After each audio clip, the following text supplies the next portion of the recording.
Antes de abandonar el monasterio Cartujo, asistí por la mañana, junto con otro huésped, al oficio de laudes, donde rezamos con los monjes el Salmo 102. Bendice alma mía al Señor, y todo mi ser a su santo nombre. Dios es quien perdona tus culpas y sana tus heridas, quien rescata tu vida de la fosa y te llena de gracia y de ternura, quien defiende a todos los oprimidos. Como se levanta el cielo sobre la tierra, así se alza su amor sobre sus fieles.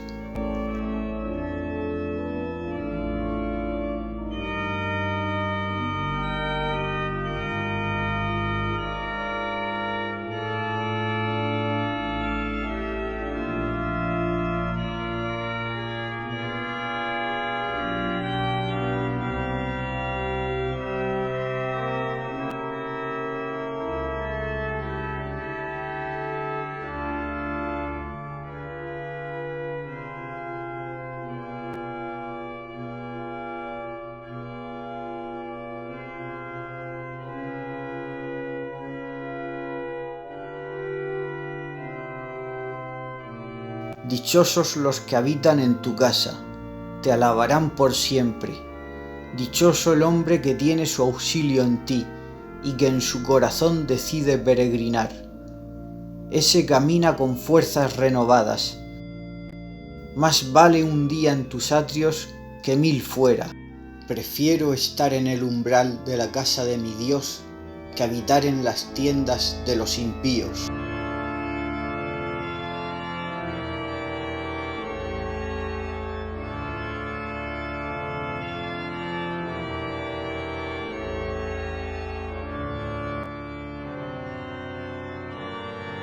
Una vez concluido el oficio, salí del monasterio y reanudé mi camino.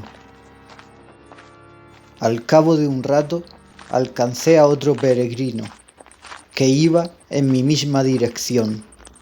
Se trataba del huésped que esta mañana había asistido a laudes junto conmigo. Debía de tener unos 60 años, o quizás algo más. Le acompañaba un borrico. Buenos días nos dé Dios. Nada mejor para volver al camino que haber empezado el día rezando la liturgia de las horas, ¿verdad? Ciertamente. Permíteme presentarme. Me llamo Melchor. Veo que tú también has estado unos días de retiro con los cartujos. Sí, así es. Todos los años mi esposa y yo venimos a este monasterio. Pero este año ella ha tenido que quedarse cuidando de su padre. Yo me llamo Gregorio. Encantado de conocerte, Melchor. Ya me dirijo de vuelta a casa. ¿Hacia dónde te diriges tú? Voy hacia el Valle del Silencio. Eulalio, el cartujo, me recomendó que prosiguiera mi peregrinación por esa zona, a fin de conocer a un sabio eremita que vive allí. Ah, sí, pues precisamente en la aldea donde vivo da comienzo el camino que conduce hacia el Valle del Silencio. Te encuentras, empero, a más de una jornada de camino. Hagamos una cosa, Melchor, duerme esta noche en mi casa. Gracias, Gregorio, pero no quiero ser causa de molestia para tu esposa. Al contrario, vive Dios que a Lorenza le encantará dar acogida a un peregrino en casa. Ella y yo hemos recorrido estos mismos caminos durante años. Dime, Melchor, ¿llevan mucho tiempo en esto? En absoluto. Esta es mi primera peregrinación. Sí que he viajado mucho por el reino, mas no con la actitud de un religioso errante. Mi vida antes era completamente diferente. Mi único interés estaba en ganar dinero y codearme con la alta sociedad. Era un abogado exitoso. ¿Y qué fue lo que te condujo a convertirte en el peregrino que eres ahora? La vida que estaba llevando, así como todo lo que veía a mi alrededor, me estaba conduciendo por un camino de perdición, abocado al pecado y al sinsentido. El vacío que sentía me llevó a buscar respuestas. Mi padre me dijo que no las iba a encontrar en este mundo. Mas he aquí, me dio el Evangelio para que lo meditase. Nunca me había interesado la vida religiosa, pero un primer retiro con los benedictinos estudiando la Escritura me llevó a salir de casa, porque comprendí que existe la posibilidad de vivir una vida en santidad, o lo que es lo mismo, en comunión con Dios. Y después de haber hablado con Eulalio, eso que pensaba es ahora una certeza. Bendito sea Dios, que ha tenido a bien sacarte de esa vida insustancial. Por ventura, ¿has oído hablar de la ciudad de Dios? Euladio dijo que allí habitan hombres santos. He de hallar esa ciudad, en donde quiera que esté. No conozco ninguna ciudad que reciba ese nombre. Quizás se haya pasado el Valle del Silencio, fuera de esta comarca, en donde abundan las villas. Yo nunca he viajado tan lejos. Ahora bien, sí que conozco la ciudad de Dios que escribió San Agustín. Mas esta ciudad sobre la que escribió el santo no tiene una localización física, sino que es un recurso que el teólogo establece para explicar la diferencia entre aquellos que viven en santidad y aquellos que viven a contracorriente de la santidad. Y cuando digo santidad, me refiero a Dios mismo, que es la santidad en su estado más puro. En ese momento nos detuvimos al lado de un pozo, y mientras Gregorio sacaba agua para dar de beber a su burro, me dijo: Pues he aquí que San Agustín, que por cierto estudió para ser abogado como tú, afirma que en esta vida la ciudad de Dios se mezcla con la ciudad de los paganos, que en última instancia es la ciudad del pecado. Y lo que diferencia a una ciudad de la otra es la manera como viven sus habitantes. Pues bien, he aquí que se puede vivir de dos modos: a favor de la vida, y Dios es la vida misma, o bien en oposición a la vida, lo que es un sinsentido. Y mientras Gregorio terminaba de darle el agua a su burro y reanudábamos el camino, le dije: digamos que quien vive del primer modo es alguien que con todo derecho llamaríamos sensato. Ciertamente, y aquel sensato que viva según las leyes de Dios, es decir, salvaguardando toda vida y creciendo en santidad, ese vive a favor del sentido de la vida. Mientras que el que actúa a contracorriente de lo que Dios ha establecido, como tan solo vive para su disfrute y no creciendo en santidad, no solo es que vive en un sinsentido, sino que también es capaz de destruir toda vida que interfiera entre él y su disfrute, sea en el sentido físico o espiritual. Una comparación muy acertada. Y después de permanecer unos instantes un tanto pensativo, Gregorio añadió: El declive de la sociedad que viene, que ya estamos viendo, es este, que el hombre está sustituyendo a Dios por su propio ego.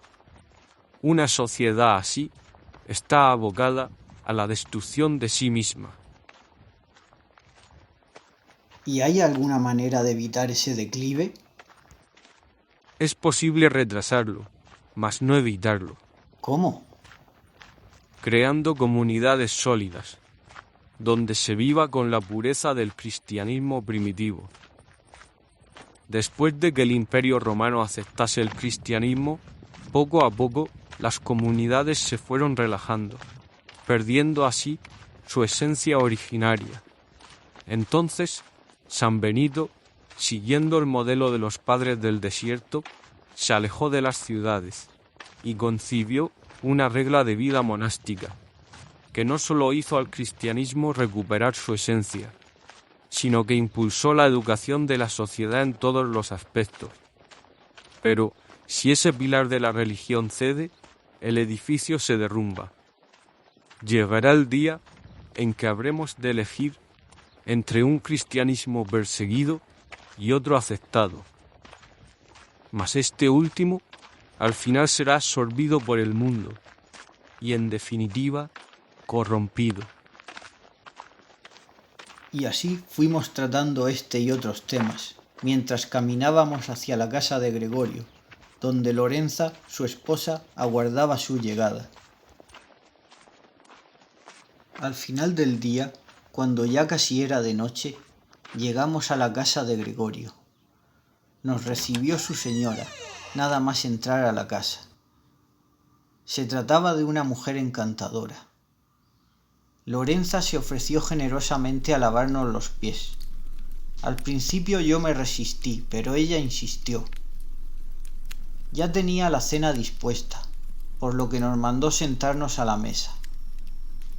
Lorenza apenas comió, pues para ella era mayor el gusto de vernos a nosotros, hambrientos, comer la cena que había preparado. Mientras cenábamos, Gregorio puso a su esposa al corriente de cómo nos habíamos conocido, y también de los temas que habíamos tratado por el camino. Lorenza me explicó entonces que ellos se conocieron siendo jóvenes, mientras Gregorio hacía una peregrinación. Fue hace mucho tiempo, teníamos unos 20 años. Gregorio había escapado de su casa, porque él quería ser fraile, pero sus padres se oponían, ya que querían que estudiase para ser médico. Resultó que Gregorio se presentó empapado en la iglesia de mi hermano, quien era sacerdote, pidiéndole acogida, ya que había una fuerte tormenta, y no pudo encontrar ningún sitio donde pasar la noche. Al día siguiente, después de misa, mi hermano me presentó a Gregorio, y nos hicimos tan amigos que un año después regresó para verme. Mi hermano, Lucas, tenía el proyecto de crear una comunidad religiosa, pero a imagen de los primeros cristianos, donde tuviesen cabida los matrimonios y los consagrados. Entonces invitó a Gregorio a que fuera el sacristán de su parroquia, además de facilitarle esta casa. Pasado un año nos casó. Entonces Lorenza guardó silencio, y Gregorio retomó el relato, diciendo: El sueño del bueno de Lucas era construir un modesto convento, a fin de ofrecerlo a una orden religiosa, y también reconstruir una docena de casas alrededor del mismo, ya que la aldea estaba casi despoblada por la guerra.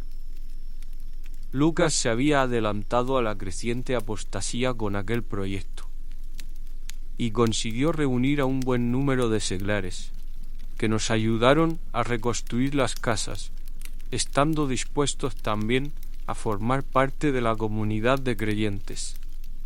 Después Gregorio volvió a cederle la palabra a Lorenza, que mirando complacida a su marido, dijo: Por último, se construyó el convento, aprovechando la iglesia. Solo faltaba la orden religiosa. Por desgracia, mi hermano enfermó antes de finalizar el proyecto. Pero Gregorio, en el lecho de muerte de Lucas, le prometió que encontraría una orden para habitar el convento.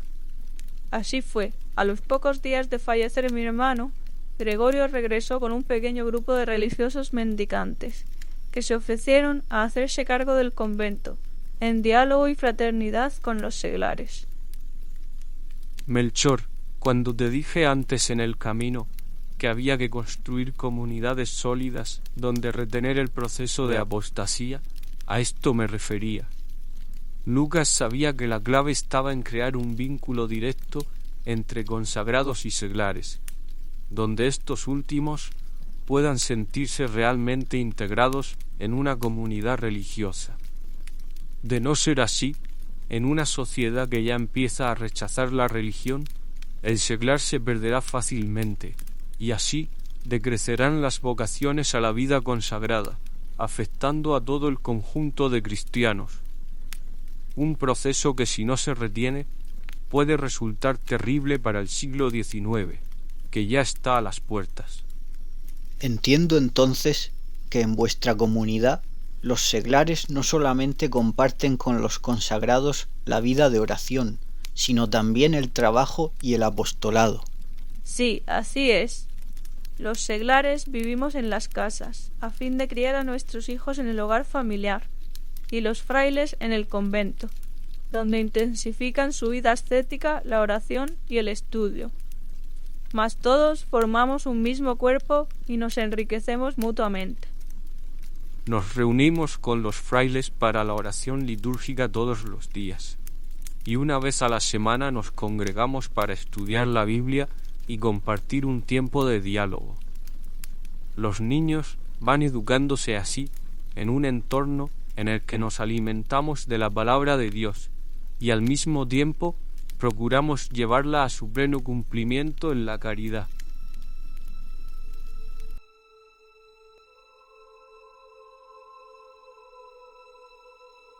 Vive Dios que vuestro ejemplo habrá de llegar a otros lugares. Es un bello testimonio de vida cristiana en medio de la cruel persecución.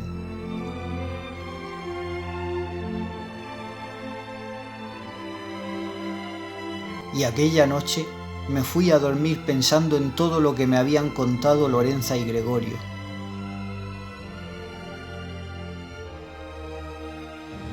En un mundo donde la religión vuelve a ser amenazada, urge levantar estas comunidades. Sin duda, aquello era lo más parecido a la ciudad de Dios.